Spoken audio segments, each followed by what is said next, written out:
Since Donald Trump descended that golden escalator in 2015, the Republican Party has devolved into a cult of personality that mirrors the worst authoritarian regimes of the last 100 years. For 10 years, the GOP has waged an unrelenting war on our civic institutions, the separation of powers, the foundation of the rule of law, and the very nature of truth itself. While Trump and his supporters in Congress have been the driving force behind the right's descent into despotism, it would not have been possible without the thousands of consultants, aides, and politicos working behind the scenes to fully execute their systematic dismantling of American democratic norms. That's why I'm publishing this letter today. For over 12 years, I worked inside the Republican ecosystem, helping the party advance its goals in several fields, ranging from grassroots voter outreach to digital fundraising. I worked inside GOP circles through Trump's takeover of the party, his initial downfall, and his resurgence in 2023-2024. At every step along the way, I rationalized, compartmentalized, and found excuses to stay tethered to the party, even as I grew to believe it was undermining the foundations of our constitutional republic. But over the last few months, the compartmentalization and coping stopped working to silence my conscience. And now, after more than a decade, I have decided I have finally had enough. I quit. I quit the Republican Party and my job as an accomplice to the party in the throes of an authoritarian cult. Today, I resigned from my career as a senior fundraising strategist for one of the leading Republican digital fundraising firms in Washington, D.C. I'm not the first to take this path. A lot of ink has been spilled by former Republican politicians and staffers about why they left the Republican Party. Tim Miller's Why We Did It provides a valuable perspective from the vantage point of a political strategist at the Senate and presidential level. My journey has been through the lower tiers of the Republican Party, in state-level campaigns and as a mid-level manager in a GOP-affiliated consulting firm. Mine wasn't as high a vantage point, but when it comes to understanding the MAGA takeover, it was no less critical. It was at this level that I saw firsthand how Trumpism, as both a cultural and political force, took hold at the grassroots level, driving local politicians to make the thousands of decisions and compromises that in turn enabled Trump and GOP leadership to wedge the MAGA movement even deeper into American life. Don't get me wrong. My ego is not so large that I believe I played a significant role in putting Trump into office. What I mean is that it took the collective action of thousands of people in similar positions, working 9-to-5 jobs, figuring out how they were going to pay for their kids' daycare or fund their retirement, to get us where we are today. I was a part of that, until I decided I could no longer be. My goal in quitting the party and writing this piece is twofold. First, to shed light on why someone would continue to work for an increasingly corrupt and authoritarian political party despite their divergent ethical and political beliefs. Second, to convince any number of consultants, staffers, and former colleagues to follow their consciences and leave with their integrity still intact. To do that, I should start by explaining how I arrived at working for the Republican Party. My self-identification as a Republican predates my professional life. It took shape as a teenager in the social and political milieu of post-9/11 America, where I developed a belief in American exceptionalism derived from George W. Bush's willingness to take the fight to terrorists in Afghanistan and bring democracy to Iraq. It was an exciting time for a kid fascinated by politics. Volunteering for a local Republican congressional candidate in the 2004 election as a high school junior is one of my most treasured memories to this day. I can still vividly remember how thrilling it was driving around the district in my 1997 forest green Chevy Blazer putting up yard signs while blasting Toby Keith's American Soldier. I eventually became disillusioned by the Bush administration's handling of foreign affairs. But one belief never left me: that the projection of American soft and hard power not only makes America safe, it makes the world safe. Throw in a little misguided hagiography of Ayn Rand, and you have the foundation for a deeply committed Republican. My career as an actual Republican operative started in 2013 when I became political coordinator for Janet Nguyen's state Senate campaign in California. The job involved a lot of election precinct analysis, social media copywriting, and any gaffer work my boss could think of.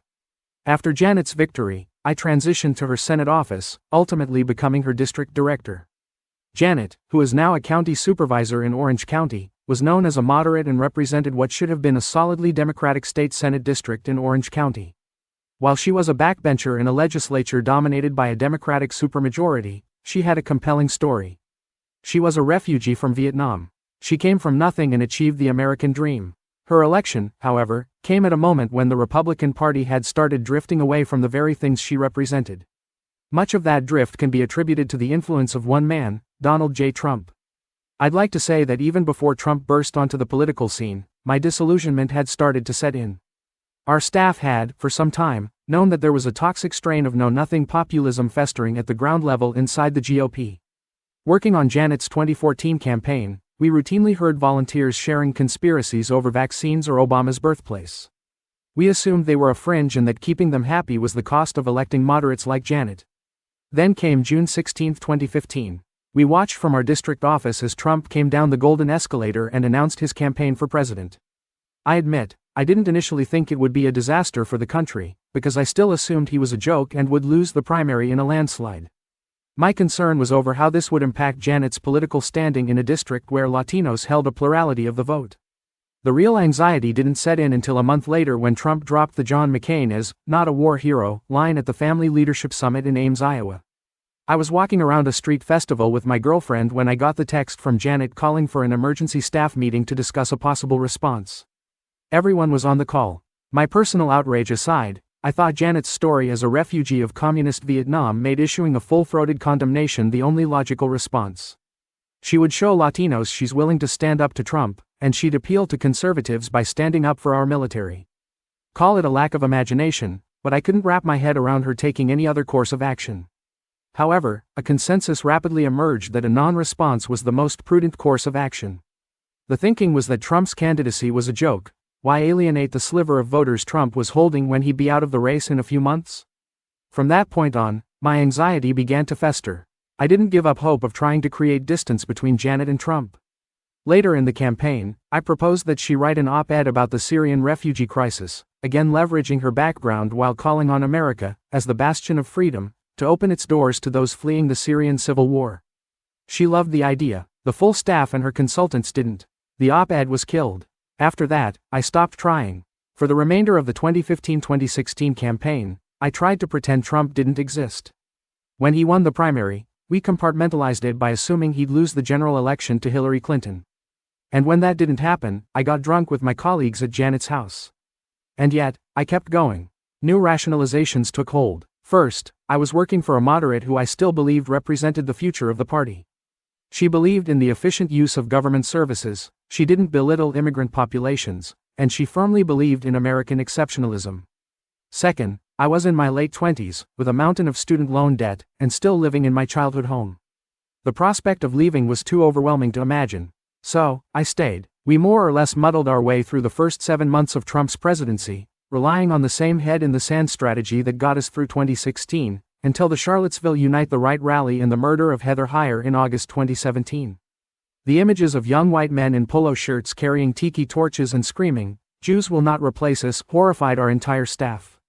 With alt-right events, including one planned public book burning that was eventually cancelled, popping up in our region, we knew Janet had to issue a statement condemning the rally, and President Trump for saying there were good people on both sides. This was the initial statement we drafted and had Janet post on Facebook. Today our nation mourns as an American hero is laid to rest.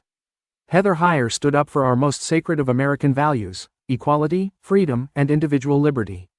Having fled the persecution of a fascist regime and to now see one of our fellow Americans fall victim to the very same hateful ideology is enough to bring me to tears. We buried the condemnation of Trump on Twitter, believing that fewer of her Republican supporters would see it. Within minutes of putting up the Facebook post, Janet received calls from supporters outraged that she would ever think to call Heather Heyer a hero. Not realizing that she had approved the post, Janet was outraged. She ordered us to revise it. The staff stressed to her that Heyer had indeed been killed by a terrorist for protesting Nazis in her city. But that didn't matter. The text was changed, and any further condemnations of Trump or alt-right activities occurring in our district would stop. The Twitter post stayed up because she believed her most vocal supporters weren't on Twitter. A belief we didn't bother to contend. I had never felt more defeated in my entire professional career. When I got home that night, I sat on the couch with my then girlfriend, now wife, and broke down. I was angry. I hated my boss, I hated Trump, I hated what our country had devolved into. I hated myself for being a part of it, and I hated that I lacked any ability to see a way out. It was the first time I should have drawn the line and said I quit. But, again, I stayed. It's hard to convey the emotional and mental weight one feels when one's career suddenly conflicts with one's beliefs. A coping mechanism I found myself reverting to several times over the course of the last 10 years was to take myself out of the present moment and focus on the future. Doing this allowed me to ignore my current predicament and create plans that gave me a way out. It gave me a clearer sense of agency in an environment I felt completely lost in. For me, the prospect of getting the title of campaign manager for Janet's re-election campaign in 2018 kept me going. I thought that once I had the experience of managing a campaign in one of California's most contested Senate elections, I would be able to write my ticket anywhere. I eventually did get the title I wanted and did manage the final stage of Janet's re-election campaign. We weren't in a congressional race, which meant we weren't fielding a whole lot of questions about Trump. But his presence loomed over all elections that cycle. Our strategy was to juice the Vietnamese vote for Janet in Little Saigon, hope the white vote held steady everywhere, and minimize the damage in the Latino community. On election night, it looked like we had avoided being swept up by the blue wave. But we kept bleeding votes as more ballots were counted over the following couple of weeks. We lost. By December, I was out of a job, and for the first time in 4 years, I felt like I was finally free. But the reality was far from liberating. What followed was a nightmare-inducing 7-month job hunt. I applied to over 100 jobs, went through multiple rounds of interviews, and was ghosted by several employers. The entire process drained my savings and left me desperate for a job anywhere I could find it, even if it meant slinking back to the Republican Party. So I did. In June, I took an RNC campaign management course in Oklahoma, and by August, I was hired by Campaign Solutions, a digital fundraising firm based in the D.C. area. So, my wife and I uprooted our entire lives in Southern California and moved to Northern Virginia. From a cozy office tucked away in a picturesque suburb of Washington, D.C., I assisted in and coordinated digital fundraising campaigns for political action committees, congressional and gubernatorial candidates, and House and Senate campaign committees. After 7 months of unemployment and being down to the final few dollars of my life savings, any misgivings I had about the direction of the Republican Party had been eclipsed by my relief to finally have a steady paycheck again. But that quickly changed. In my new position, I became enmeshed in the DC Republican consulting ecosystem that was now fully orbiting around Trump. The clients I oversaw and the emails I wrote for them were all 100% pro-MAGA. Every piece of fundraising content had to somehow out-MAGA the previous. It was routine to publish content that pushed election fraud conspiracies, stoked anti-immigrant sentiment, and sowed distrust in our institutions. In DC, I got better at compartmentalizing my work. Given all the tumult and chaos of the COVID pandemic and the George Floyd riots, our routine remained relatively simple. Our company shut down our offices during the pandemic, so for most of the 2020 election, I didn't have to see or experience the consequences of my actions or be around others who seemingly reveled in Trump's chaos. I also felt Joe Biden was going to defeat Trump anyway, so my work didn't really matter in the grand scheme of things. In the end, Biden won, but my need to compartmentalize and rationalize would not end with his win. We're at the point in the story where I know what you're thinking. How are you in any way a sympathetic, let alone a believable, character in any of this? Perhaps you're asking why I should be listened to. After all, I stuck around in the muck I'm now decrying for years. I profited from it, albeit barely. That's fair. I'm fully aware that any excuses at this point won't justify why I stayed so long and will only sound like thin attempts at rationalization to alleviate my personal guilt. Maybe they are. I know that the fact that I've finally taken action doesn't on its own bring me absolution. That's not what I'm looking for here. My intention rather is to try to explain how it is that people who know better don't act on that belief, to illuminate how we justify our contributions to the degradation of our politics in real time. Perhaps no moment can illuminate this better than January 6th. No one in our office anticipated what was about to happen on that day. The footage of violent rioters storming the U.S. Capitol just a few miles from us left everyone in a temporary daze. A consensus seemed to slowly emerge that Trump had finally gone too far. Even Lindsey Graham, one of our company's clients and one of Trump's most ardent defenders in the Senate, told the nation to count me out following the riots. Yet, paradoxically, January 6th gave me still another excuse to continue in my job. After all, the system had held, the courts had stood firm, Trump's cadre of supporters had been thoroughly humiliated, and Trump was going into exile at Mar-a-Lago as a political pariah. The bonus following the election didn't hurt either. 2020 had been the company's best year in history, and everyone on staff reaped the rewards. For the first time in my adult life, I was finally on sound financial footing. With my wife and I preparing to start a family, the idea of leaving the Republican Party ceased to be a serious consideration. The next few years went by uneventfully. I clocked in at the office at 9 and left at 5. I was treated to conventions in exotic locales and was invited to DC parties. I got promoted and received a sizable pay raise. At a superficial level and putting my ethics aside, I was living the life I had imagined having as a teenager. But my comfortable position papered over a massive chasm between my personal political beliefs and the new MAGA orthodoxy of the Republican Party. I had believed there was a red line that, once crossed, would force me to leave the Republican Party for good and never turn back. But at this moment, I wasn't so sure where that line was. What finally broke me out of my comfortable cocoon had nothing to do with Trump or his grip on the Republican Party. Rather, it was the rightward lurch of the Supreme Court and the lengths to which the right was willing to go to undermine established legal precedents and access to reproductive rights. When I was younger, I was staunchly pro-life. But as I got older, I grew to realize this wasn't the black and white issue I had previously believed it was. While I slowly became pro-choice, I still didn't consider it a personal priority when I voted. In fact, I failed to fully process the ramifications of the Supreme Court's decision to overturn Roe v. Wade. But in early 2023, after trying for over a year to start a family, my wife and I were finally expecting our first child. Early into the pregnancy, we were informed the fetus had stopped growing and was no longer viable. We were crushed. To see the emotional and physical pain my wife endured was agonizing. I couldn't begin to comprehend that there were now states where women were going through the same sorts of emotionally shattering and potentially life-threatening experiences without the safety net of legal medical care. For the first time, I started to go out of my way to avoid news articles on a political issue. I started putting up mental walls. I wasn't just compartmentalizing my emotions around Trump.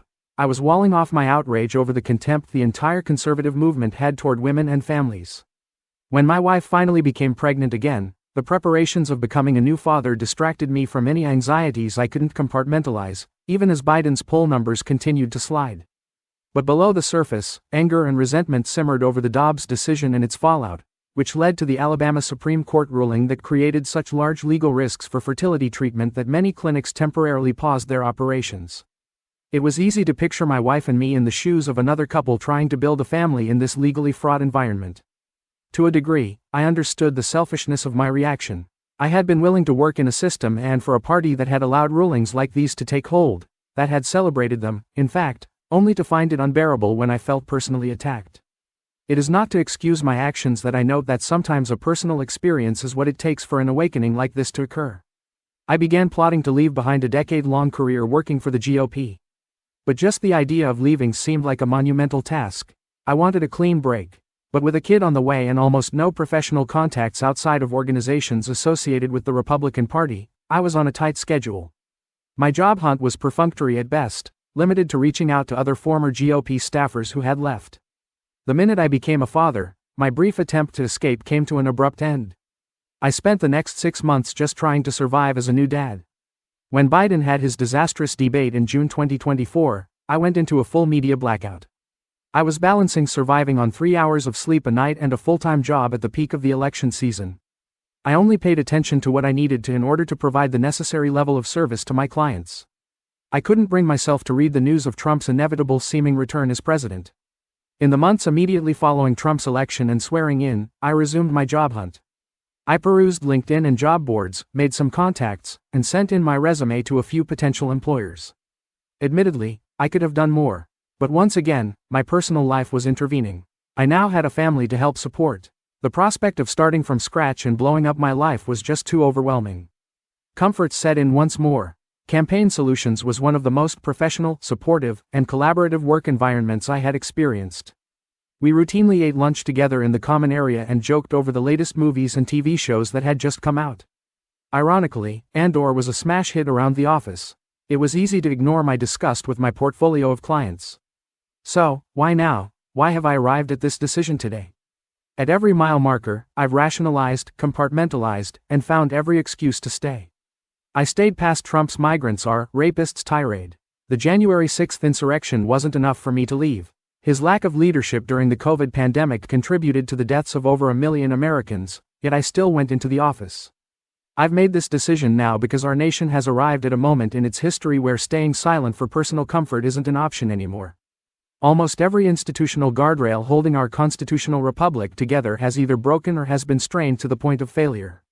Seeing masked federal agents and soldiers on our nation's streets was a visceral reminder of the small role I have played in making this moment a reality.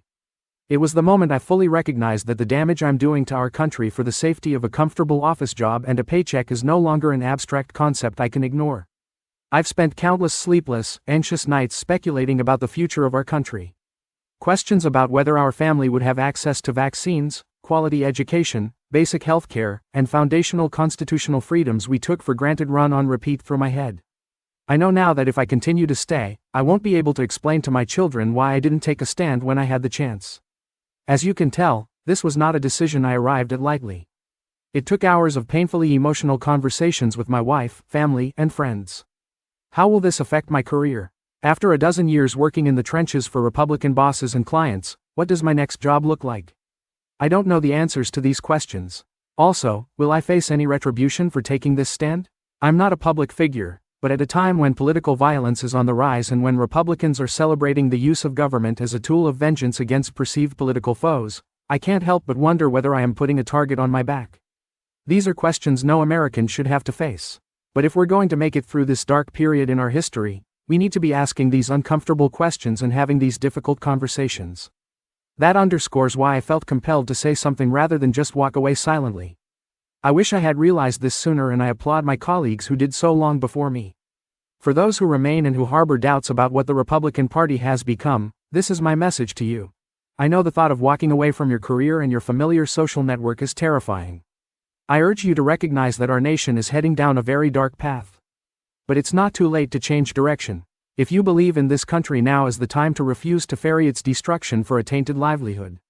Take a stand, speak out, show your pride as an American who believes in the Constitution and the values we grew up with. Today, I quit allowing my complacency to destroy America, and I urge you to quit, too.